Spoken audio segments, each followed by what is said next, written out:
En el día de hoy nos corresponde considerar este versículo, solamente el 18, del apóstol Pablo. No os embriaguéis con vino, en lo cual hay disolución, antes bien, sed llenos del Espíritu. Siempre el pastor Marco también lo ha dicho constantemente, cada vez que nosotros vamos avanzando un texto, o dos o tres textos, nosotros la verdad que nos sentimos muy indignos de poder considerar esto porque son verdades tan profundas, tan gloriosas, y que fácilmente el texto puede ser estropeado por nuestra torpeza. Por eso necesitamos que el Espíritu de Dios siempre nos pueda guiar. Y además que lo que se exige aquí de todos nosotros son recomendaciones divinas, pero no dejan de ser elevadas, no dejan de ser profundas. Cuando se nos dice que debemos ser la luz, que no debemos andar en tinieblas, que debemos andar en amor, imitando a Dios. Son cosas realmente profundas que nosotros nos sentimos pequeños frente a ello. Pero no por eso también vamos a obviar nuestra responsabilidad. Nuestro texto es relativamente sencillo, ¿verdad? Hay una prohibición y luego hay una orden. No os embriaguéis, dice el apóstol, y menciona el elemento. No os embriaguéis con vino, esa es la prohibición. Y luego la orden es sed llenos del Espíritu. Me parece que el apóstol Pablo aquí no está específicamente aquí condenando el alcoholismo o la borrachera, lo hace, pero la fuerza del texto no está en el tema de la embriaguez. El apóstol Pablo está usando aquí los contrastes.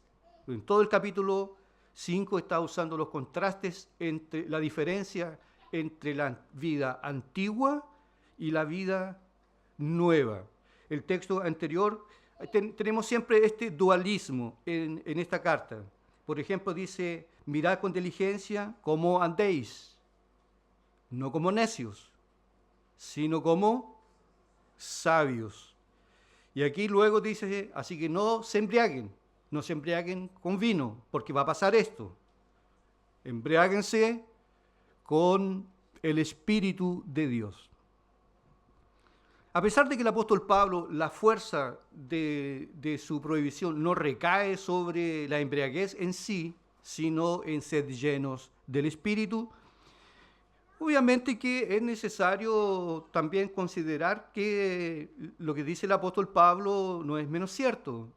A la luz de la palabra de Dios, aquí y en el libro de Proverbios, la Biblia condena claramente la embriaguez. La Biblia prohíbe al cristiano que él se embriague. La borrachera es una intoxicación provocada por el consumo excesivo de alcohol que hace que la persona pierda la cordura. Se le afecta el cerebro y todo el sistema nervioso central. La persona incluso deja de ser ella. Probablemente, tristemente, algunos de nosotros, cuando no conocíamos a Cristo, tuvimos esta desastrosa experiencia de en algún momento habernos emborrachado. Y algunos otros pecadores también han cometido crímenes, han hecho hijos fuera del matrimonio en ese estado etílico terrible. Por lo mismo la Biblia condena el uso excesivo del alcohol. La borrachera, según la palabra de Dios, es un comportamiento típico de una persona que no conoce a Dios. Nosotros no podemos pensar en ver a una persona alcoholizada, decir, tal vez sea un hermano nuestro en la fe. Inmediatamente cuando nosotros vemos a una persona embriagada, nosotros decimos, él no conoce a Dios. No conoce a Dios. O si nosotros vemos a una persona fumando o usando algún tipo de droga, nosotros inmediatamente decimos, no conoce a Dios. Porque el hombre de Dios no es esclavo de los vicios, ya que fue libre por la gracia del Señor. Leí algunos años atrás una frase interesante que dijo Riley, que dijo J.C. Riley sobre este tema del alcohol. Él dijo así, suavemente dijo así, que no haya entre nosotros, entre nuestra congregación, ningún borracho oculto. Ninguna persona que para dormir tenga que estar consumiendo alcohol. Además que sería para un cristiano una tragedia. Sería una tragedia todos los meses ocupar parte de su sueldo para gastar en la compra de alcohol, en la compra de vino y ese tipo de cosas, siendo que este mismo cristiano nunca ha gastado un peso en el avance de la obra misionera. Sería una tragedia para nosotros estar gastando dinero en alcohol, siendo que yo mismo o en algún momento no haya contribuido con nada en el avance de la obra misionera. El apóstol Pablo no solo prohíbe la embriaguez, además dice cuál es el resultado de la embriaguez. Dice que la embriaguez produce disolución. Si usted puede notarlo, este es un pecado antiguo. Y él lo ataca de cierta forma porque era una práctica común en aquellos días. En la ciudad de Éfeso era común la prostitución. Por eso que él en los primeros textos de nuestro capítulo 5, él dice, pero fornicación, ni aun se nombre entre vosotros, ni avaricia, ni cosas deshonestas, ni necedades, como conviene a santos. Y luego él sigue diciendo, porque sabéis que ningún fornicario inmundo o un avaro que es idólatra tiene herencia en el reino de Dios. Eran pecados comunes en aquellos días y la embriaguez era uno de ellos. Es por eso que él dice, no se embriaguen con vino. ¿El cristiano puede consumir alcohol?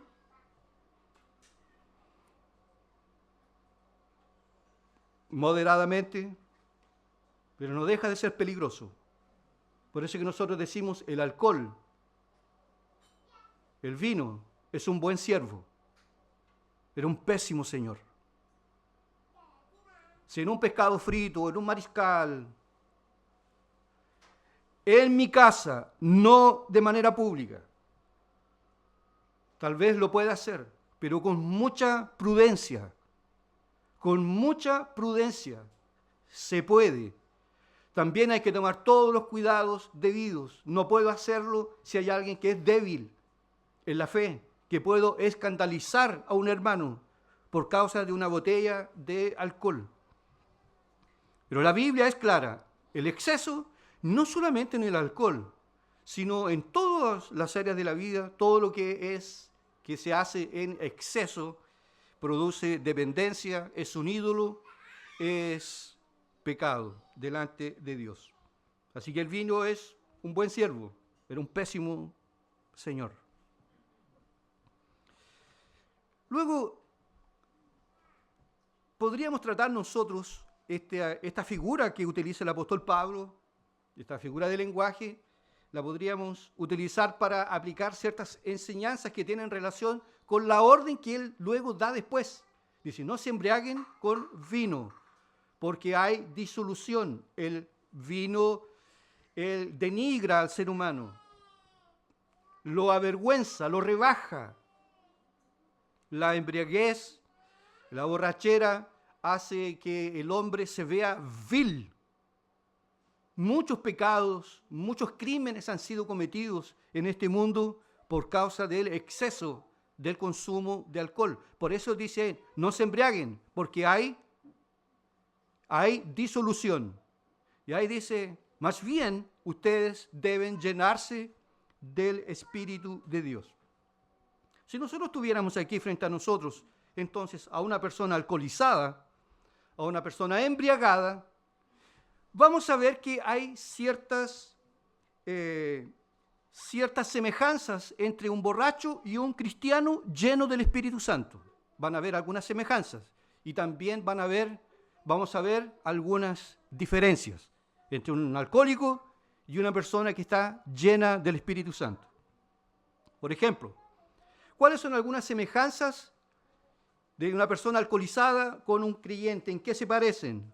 Por ejemplo, el alcohólico o una persona que está embriagada, ella se conoce o la podemos reconocer a distancia. No necesitamos acercarnos, no necesitamos hacer un estudio. Parece que está alcoholizado. Se nota a distancia. Así también el creyente se nota a distancia que él es cristiano. La persona alcoholizada, su mirada es diferente, muy diferente. Sus ojos, todo su semblante es diferente. Lo mismo ocurre con el cristiano, que es lleno del Espíritu Santo. Su mirada es diferente. Su mirada no es lasciva. Su mirada tiene una relación o una conexión con nuestro Señor Jesucristo. Otra cosa que vemos en esta semejanza, una persona alcoholizada se le nota cuando él camina, se le nota cuando él habla, se le nota su manera de vestir, se le nota en su manera de tratar con su semejante. Y la persona está alterada, no es ella en su sano juicio. Así también un creyente que es lleno del Espíritu Santo, lo delata su caminar, lo delata su forma de vestir, su manera de hablar, de tratar con la gente, de relacionarse con marido y mujer, con los hijos, como vamos a ver más adelante. Todo eso se ve alterado y es notorio, muy notorio. La gente se dará cuenta, usted es diferente, usted habla de manera diferente. A veces usted dice la verdad, llama la atención, pero no ofende, no maltrata, no humilla a la persona. Lo hace con sabiduría, lo hace con gracia. Y esta figura de la semejanza entre un alcohólico y una persona que está llena del Espíritu Santo, nosotros la encontramos en la Biblia, en nuestro texto que nosotros leímos en Hechos. ¿Recuerdan cuando el Espíritu Santo vino sobre la iglesia y allí estaban todos llenos del Espíritu Santo? ¿Y cuál fue la crítica que hicieron los incrédulos que estaban allí en las calles? Estos están llenos de mosto, que es la cáscara de la uva. Están embriagados. Y después cuando el apóstol Pedro, él se levanta y hace ese extraordinario sermón, él dice: varones hermanos, estas cosas que ustedes están viendo aquí, no es que los hermanos estén embriagados, no están ebrios, porque son las 9 de la mañana, como vosotros pensáis, sino que lo que está pasando aquí es una obra del Espíritu Santo de Dios. Así como el alcohol produce un tremendo efecto que no se puede ocultar en un pecador, así también cuando el Espíritu de Dios obra y llena a un creyente es algo notorio. Se nota en su semblante, su manera de hablar, su manera de tratar, su manera de vestir, la manera principalmente de relacionarse con la esposa, la manera de relacionarse con los hijos. Por eso que más adelante, que son los textos que veremos más adelante, trata específicamente sobre la familia y las consecuencias que genera en un creyente su relación con la familia. Cuando dice el apóstol Pablo: someteos unos a los otros en el temor de Dios. Las casadas estén sujetas a vuestros maridos. Una persona que es llena del Espíritu Santo no va a tener problemas con eso. Y un hombre, un creyente verdadero, no va a tener problemas a pesar de que su esposa tenga debilidades en amarla, como Cristo amó a la iglesia. Pero para que eso pueda ocurrir, es necesario estar lleno del Espíritu Santo. También, así como hay semejanzas entre una persona embriagada con un creyente que está lleno del Espíritu, también obviamente hay diferencias. Las diferencias también son notorias. Por ejemplo, el hombre que se embriaga, él paga. Él mete su mano en el bolsillo sin temor y él gasta su dinero con aquello que no es pan, en aquello que no es zapato. Lo que hace que lo lleve a la ruina. ¿Usted conoce a alguien que gasta todo su dinero en aquello que no es pan? Que deja pasar, deja que sus hijos pasen necesidades por causa de su vicio. E incluso llega a perder el matrimonio por causa del alcohol. Esta es la gran diferencia, porque una persona cuando se embriaga, la persona, ella se va a la ruina completa. Pero una persona que está llena del Espíritu Santo ocurre todo lo opuesto. El alcohol rebaja al ser humano, lo humilla, lo denigra hasta lo sumo. Pero el Espíritu de Dios, cuando obra en un creyente, hace todo lo contrario. Lo dignifica, lo hace subir, lo torna parecido con nuestro Señor Jesucristo. El alcohol, otra diferencia, el alcohol es un estimulante artificial, que lo que hace, la verdad, es deprimir al hombre. Los hombres toman generalmente para ahogar las penas, para olvidar el sufrimiento, el dolor. Pero llega el otro día, está con un tremendo dolor de cabeza, con una profunda aflicción, un vacío. Y para nuevamente olvidarse de ese vacío, van de nuevo y se emborrachan nuevamente. Porque el alcohol es un estimulante depresivo. No es que la persona, obviamente que en el momento una persona que empieza a consumir alcohol se torna alegre, pero a medida que vaya avanzando el tiempo, la persona empieza a bajar y muchos se deprimen y al otro día están completamente vacíos y en bancarrota, completamente. Sin embargo, a diferencia de un creyente lleno del Espíritu Santo, no va a gastar su dinero con alcohol. Además, va a tener una profunda paz en su alma, una paz que excede a todo entendimiento. Que puede ser que yo esté viviendo unas pruebas difíciles, muy difíciles, pero me voy a acostar y voy a poder dormir, porque descanso en el Señor. Y hay una paz que yo no entiendo, que excede a todo entendimiento. Mientras que el alcohol rebaja al ser humano, el Espíritu de Dios enaltece al ser humano sin inflarlo. El alcohol, por otro lado también, siempre va a llevar el hombre a la ruina. Afecta a la familia. No hay mujer que soporte a un hombre embriagado. No hay una mujer que soporte a un alcohólico. Muchas veces... gente a veces que llega al Evangelio, llegan con dolores en el alma, que mi padre era alcohólico. Mi padre le pegaba a mi mamá. Y eso deja tremendos traumas. Son las consecuencias de una vida marcada por el vicio. A diferencia de la obra del Espíritu Santo. Dignifica al ser humano y afecta profundamente a la familia. No puede haber una experiencia más marcante para un niño y una niña que ver que sus padres se abrazan y se besan. Yo le he dicho en otras oportunidades, cuando en un hogar desaparecen los abrazos y los besos, se vienen problemas. Vamos a tener problemas en el horizonte. Pero es algo maravilloso cuando los hijos ven que sus padres se aman. Y sus padres se aman, se respetan, no pelean, conversan, porque ellos están llenos de la gracia de Dios. Y si en algún momento nosotros podemos echar una mirada hacia atrás, si en algún momento hemos tenido algunos roces, serrucho con serrucho, se puede dar cuenta que es porque no había oración, no estaba la palabra. Había descuidado mi vida secreta con Dios, mis encuentros secretos con Dios. No estaba vigilante.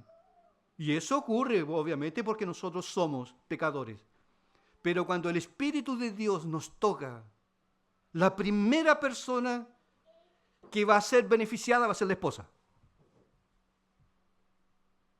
Porque más abajo, y esto nosotros lo vamos a ver más adelante, dice, maridos, amad a vuestras esposas o amad a vuestra esposa. Y ahí tenemos la tremenda comparación. Cómo Cristo amó a su iglesia y se entregó por ella. ¿Y la iglesia tiene defectos? Sí, pero Cristo la ama. ¿La iglesia se equivoca? ¿La iglesia a veces se pone rebelde? Pero Cristo la ama. Así también yo debo amar a mi esposa, como Cristo amó a la iglesia. De tal manera que las diferencias entre una persona embriagada que se entrega al uso de alcohol de una persona que es llena del Espíritu Santo, el contraste es inmenso. Hay algunas semejanzas, pero también hay unas tremendas diferencias. La familia de un hombre que está lleno del Espíritu Santo va a ser la más beneficiada. Cuando alguien dice así, debe ser hermoso, la hermana está casada con este hermano, y la esposa dice, lo es. Lo es. Lo que usted ve en público es lo que él es en la casa.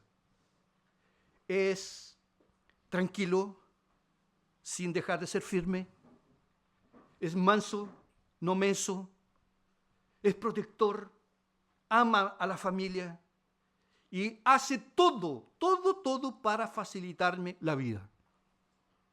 Y obviamente que no puede haber una bendición mayor que hacer de nuestro hogar un rinconcito del cielo aquí en la tierra. ¿Conoce a alguien usted que ha dicho a veces, no tengo ganas de llegar a mi casa? Hago horas extras para llegar tarde, salir temprano, que no quiero estar en mi casa, porque la casa se tornó un rinconcito o un pedacito del infierno. Bueno, con los cristianos es muy diferente.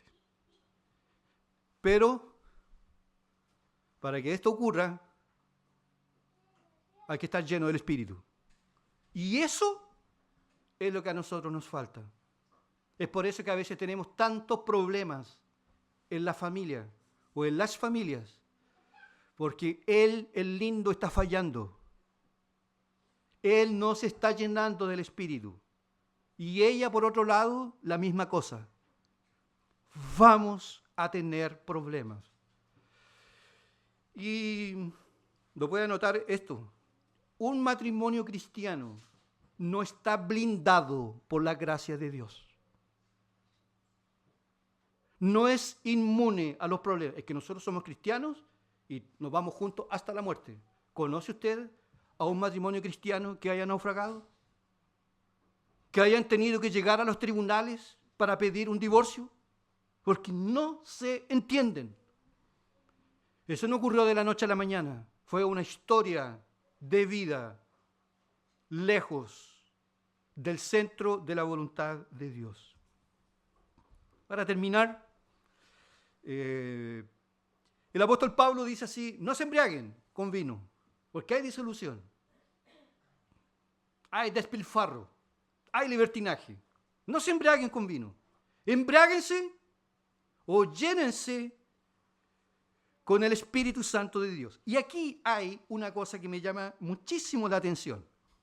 En esta expresión, sed llenos del Espíritu. Primero, porque este verbo, sed, que es el verbo ser, está en el imperativo. O sea, es una orden que nos es dada. Llenos, sed llenos, lleno es un adjetivo. Luego, el sujeto tácito, que no aparece aquí, obviamente porque es tácito, está en la voz activa. O sea, hablando de la voz activa, Esto se refiere, y esto creo que es la llave para interpretar el texto. O sea, cuando se habla de la voz pasiva y de la voz activa, la voz pasiva es que el sujeto recibe la acción, pero en la voz activa el sujeto la realiza. Entonces, aquí nos llama la atención porque cuando el apóstol Pablo dice, sed lleno del Espíritu Santo, el énfasis está siendo colocado que el creyente es aquel que debe buscar esta llenura, no de una manera pacífica, no de una manera negligente. Si Dios algún día quiere llenarme, que me llene. No, Él dice, ustedes, así como el borracho busca el alcohol ansiosamente por la noche y por las mañanas y paga caro por aquello, así también ustedes deben buscar llenarse del Espíritu de Dios, de noche, de mañana, al mediodía, en toda hora, en todo tiempo y en todo lugar. La voz es activa. Por lo mismo, la responsabilidad es nuestra. Llama también la atención que es el único texto que tenemos en el Nuevo Testamento donde tenemos esta orden. Y nosotros tenemos que llenarnos del Espíritu. ¿Cuál borracho se llena con alcohol? Así nosotros debemos beber del Espíritu de Dios como agua. La pregunta entonces que surge es, ¿y cómo yo puedo llenarme del Espíritu? Porque aquí se me dice que yo no debo embriagarme con vino, tengo que embriagarme con el Espíritu. Debo buscar la plenitud del Espíritu. Esta palabra que aquí tenemos, ser llenos en el griego, tenemos la raíz de pleroma, plenitud. ¿Cómo debo yo entonces buscar esta plenitud? ¿Cómo puedo yo llenarme del Espíritu Santo de Dios? Sabemos, amados hermanos, que por un lado, y eso no lo podemos negar jamás, que el Espíritu de Dios a veces puede manifestarse con poder sin aviso sobre un creyente. Lo puede hacer, como en el día de Pentecostés. Ellos estaban todos reunidos y de repente, dice la Biblia, el Espíritu de Dios vino sobre la iglesia y todos quedaron llenos del Espíritu de Dios. Eso es verdad. Pero por otro lado, el texto aquí nos dice, nosotros debemos también buscar, como el alcohólico busca el vino, nosotros debemos buscar ser llenos del Espíritu Santo. ¿Y cómo ocurre eso en la práctica? ¿Cómo puedo yo ser lleno del Espíritu Santo de Dios? Para que pueda ser una bendición para mí y para mi familia y mi iglesia. Voy a utilizar el propio texto, el propio capítulo 5, que haciendo esas cosas, porque nosotros tenemos que hacerlo, por eso que la voz está en la voz activa, la voz del verbo, voy a utilizar el contexto del propio capítulo. Algunas cosas que nosotros tendremos que hacer y otras que no debemos hacer. Y ahí tendremos por lo menos un 60-70% de la plenitud. Veamos. ¿Cómo puedo llenarme yo del Espíritu Santo de Dios? Esto, hermano, es una enseñanza bíblica. Esto no es cosa de pentecostales. Es una enseñanza que la tenemos en la palabra de Dios. Entonces, de una manera indirecta, yo me puedo llenar del Espíritu Santo de la siguiente manera, alejándome de la fornicación. Cuando yo me alejo de la fornicación, el Espíritu de Dios empieza a trabajar en mí. Cuando yo renuncio al materialismo, por eso que el apóstol Pablo dice que debemos evitar la avaricia en el capítulo 5. Cuando yo renuncio al materialismo, no dejo que mi corazón se torne ansioso por el dinero o por la falta de y de las cosas materiales, entonces el Espíritu de Dios va a empezar a trabajar en mí. Cuando yo mantengo el control sobre mi lengua, estoy avanzando en dirección a ser lleno del Espíritu. Por eso dice el apóstol, ni palabras deshonestas de vuestra boca, ninguna palabra inconveniente, indecente salga de nuestra boca. De vuestra boca, dice el apóstol Pablo. En el versículo 5 del capítulo 5, el apóstol Pablo dice que debemos abandonar la idolatría con todas sus ramificaciones. Cuando yo abandono la idolatría, los vicios, estoy siendo también en gran parte lleno del Espíritu Santo. Cuando yo renuncio a las tinieblas, estoy avanzando. Cuando dejo las malas compañías, estoy avanzando. Cuando yo dejo la necedad, dejo de ser necio. Tomo decisiones sabias, inteligentes. También estoy siendo bendecido por el Espíritu Santo. Recuerdo que una vez una persona me dijo así: pastor, necesito ayuda, mucha ayuda de parte de la iglesia. Lo que pasa es que compré una casa. Compré una casa y la casa no estaba buena. La casa está toda partida por dentro. Y yo le dije: bueno, ¿y usted no fue a ver la casa? Sí, la fui a ver, pero no entré en ella, porque estaba todo oscuro. Y como la fachada estaba muy bonito, la compré.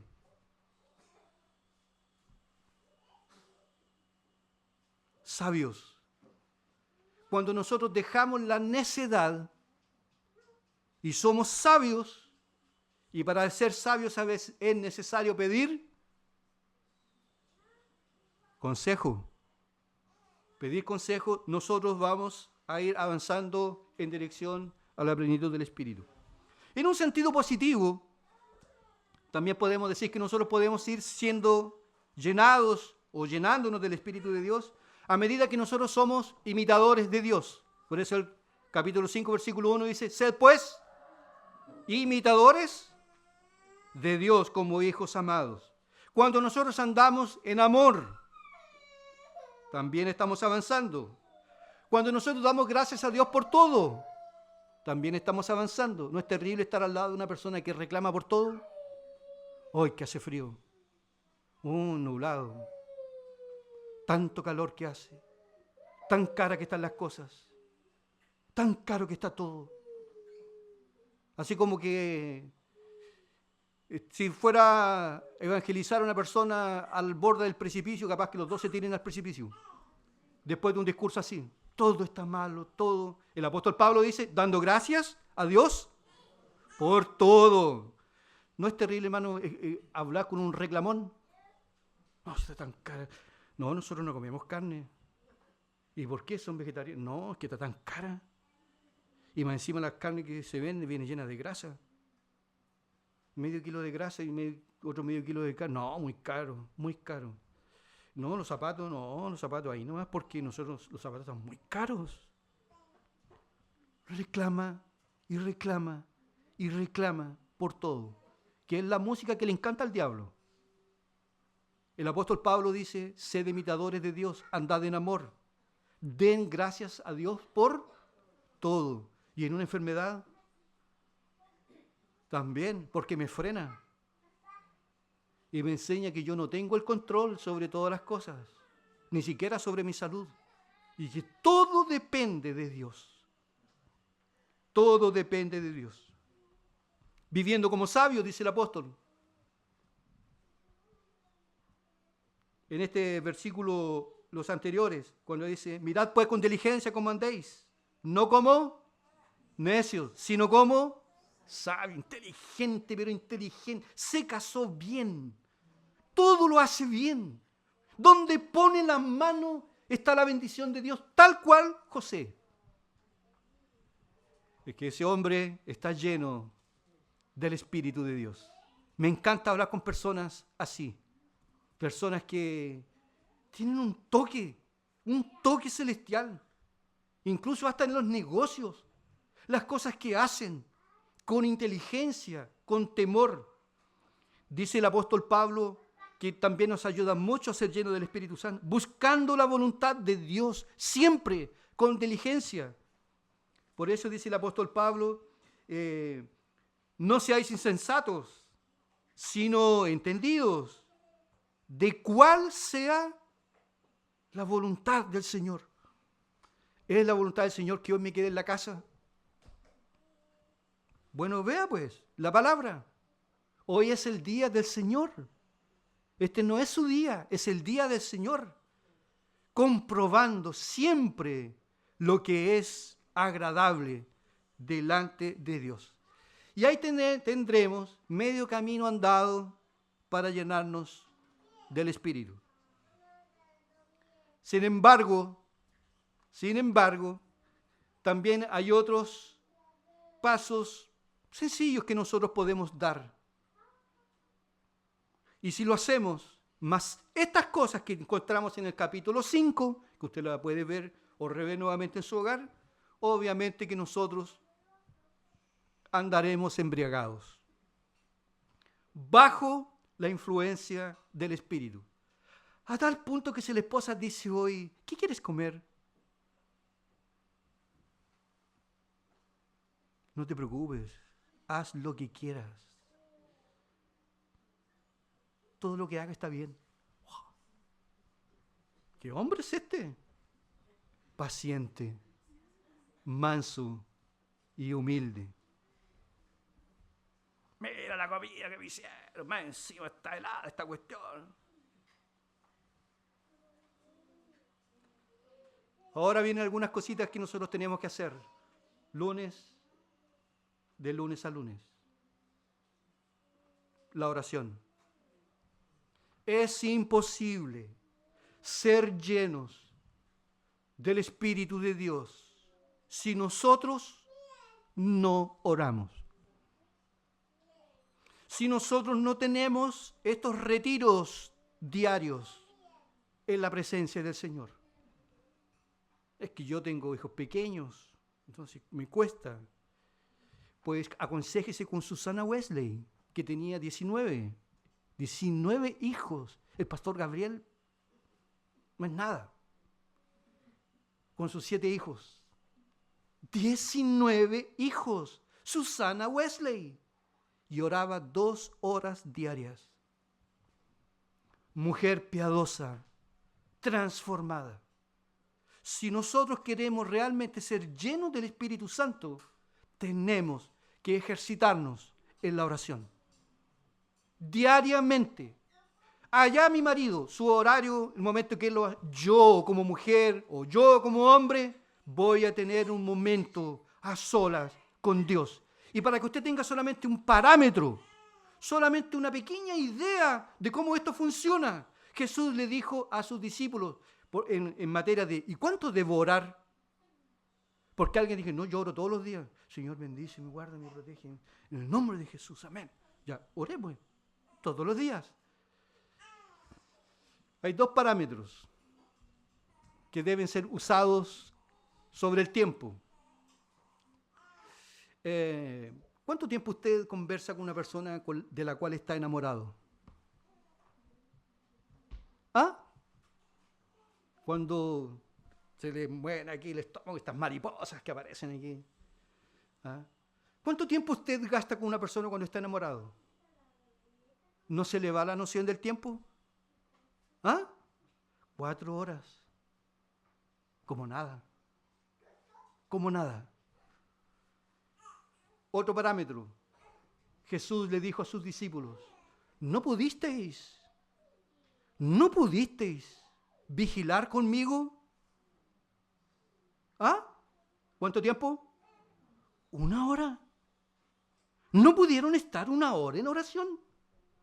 Es que, pastor, yo 15 minutos y no tengo nada que hablar. No sé qué hablar. Arrodíllate. Siéntate. Camina. Huye del sueño. Concéntrate. Y habla con Dios.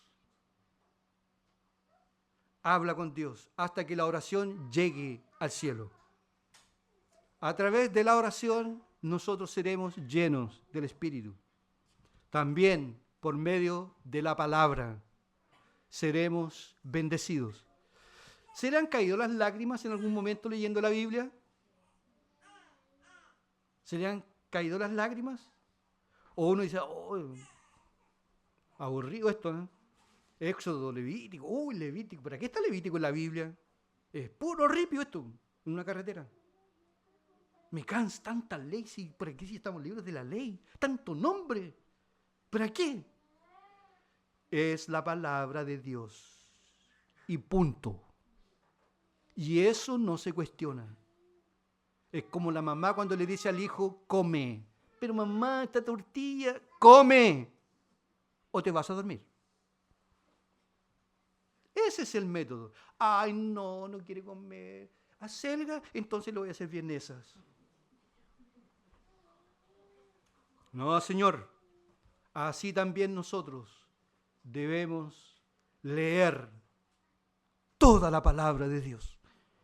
Y váyase humillado hasta lo sumo si ya llevo más de 2 años en el Evangelio y todavía no he leído la Biblia completa.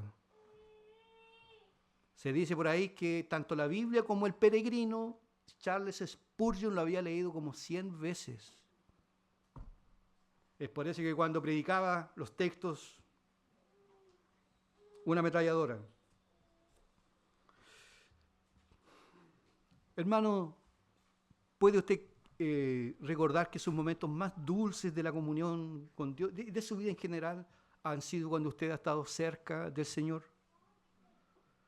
Y que días no buenos, malos, vacíos, tristes, grises, han ocurrido cuando hemos descuidado la oración. Y la corrupción empieza.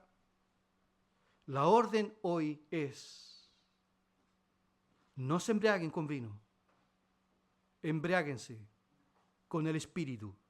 Y como el vino controla al alcohólico, lo controla, que así nosotros seamos controlados por el Espíritu Santo de Dios. Y para eso tenemos que hacer ciertas cosas. De lo contrario, seremos un fracaso en la vida cristiana. Pero pastor, yo no oro. Yo tengo un problema, pastor, a mí me cuesta mucho orar. Yo no oro. Pues te voy a decir una cosita. Tú tienes que nacer de nuevo. Tú tienes que nacer de nuevo. No es posible que tengamos un recién nacido, una guagua, y no llore. El llanto es la evidencia de la vida del niño, de la niña. Así también los anhelos y los deseos por las cosas celestiales son evidencias de una conversión verdadera. No sirve de nada, hermano, que tú hagas cosas por Dios si tú no buscas a Dios en secreto. Eres nada más y nada menos que un religioso, educado, criado a los pies de la iglesia, de los dogmas de la iglesia, pero sin vida espiritual. Aplicaciones prácticas. Usted que no es cristiano, ¿se puede decir que usted conoce a Cristo? Cristo es lo más necesario para nosotros. ¿Tú conoces a Cristo? ¿Conoces a este Señor? ¿Conoces a este Redentor? ¿Es Cristo realmente el Salvador y el Señor de tu vida? Tú que tienes 12, 13, 14, 15 años de vida, ¿tú conoces a Cristo? ¿O estás embriagado con estas cosas de este mundo que nada sacian al ser humano? Hoy te presentamos a Cristo. Él dijo, en el día de la fiesta se levantó y dijo: aquel que tenga sed, venga a mí y beba. De su interior, porque de su interior correrán ríos de agua viva. ¿Te has dado cuenta que a veces la vida es un cansancio, una rutina, enfadado por todo? Necesitas conocer a Cristo. Es tu mayor necesidad. Estaba viendo esta semana una noticia, una joven que fue asesinada en Valparaíso, 15 años. 15 años. ¿Sabía ella en aquel día que era su último día? La muerte, como dice John Bunyan en El Peregrino, la muerte anda paseando por todas las calles. ¿Estás preparado para enfrentar la eternidad? ¿Conoces a Cristo? ¿Conoces a este sublime Salvador y Señor, el Rey de la vida? aquel que es llamado en la propia Biblia el príncipe de paz. ¿Conoces a Cristo? Hoy te lo presentamos para que tú te rindas a Él. Segundo, usted que es cristiano, ¿cuánto tiene usted de cristiano? ¿5 años? ¿10? ¿Cuáles son las cosas que llenan su corazón? Quiero comprarme una casa, quiero comprar un auto, quiero viajar, quiero tener hijos, quiero remodelar mi casa. Cosas, está bien, no estamos diciendo que esté mal, ¿verdad? Eso está bien. Pero nunca olvide que todas estas cosas perecen. Viene un terremoto, se abre la tierra y se lo traga todo y se acabó. Se acabó la vida, se acabó todo. ¿Alguna vez usted ha estado lleno del Espíritu Santo? ¿Ha sido realmente tocado? ¿Quebrantado? ¿Se ha visto usted en algún momento como el peor de la iglesia? ¿El más débil? ¿El menor de todos? Porque yo leyendo más adelante, y usted también lo puede hacer, hay un hombre que subió hasta el tercer cielo y vio cosas extraordinarias. Pero él dijo, de entre todos los pecadores, yo soy el principal. ¿Se ha visto usted así? Estos son los síntomas claros, las pruebas contundentes, cuando el Espíritu de Dios ha soplado, cuando nos hemos llenado del Espíritu Santo de Dios. No soy nada sin Cristo. Dependo completamente de Él. Mi felicidad no depende de una mujer, no depende del dinero, no depende de casa ni de bienes materiales. Depende de mi relación con Cristo. ¿Usted ha buscado esta plenitud con ansias? Como el alcohólico busca el vino por la mañana. Usted busca al Espíritu de Dios. Señor, lléname. Señor, hoy tócame. Las hojas de mi árbol hoy se han secado. Ha llegado el otoño a mi vida espiritual. De repente como que me siento cansado, como que no tengo fuerzas, pero tengo que estar presente, tengo que estar en pie, tengo que estar dando la cara, porque tengo que predicar. Señor, lléname. Lléname de ti. Aunque nunca aparezca en público, lléname, porque quiero conocerte a ti. Quiero que el Evangelio llene mi alma, llene mi vida. Quiero marcar a mis hijos con el Evangelio. Quiero que ellos vean a Cristo en mi vida. Que cuando yo algún día me vaya, ellos puedan decir, Él amó a Cristo, amó a mi madre. Y quiero seguir su ejemplo. Son gloriosas las bendiciones al ser llenos del Espíritu Santo de Dios.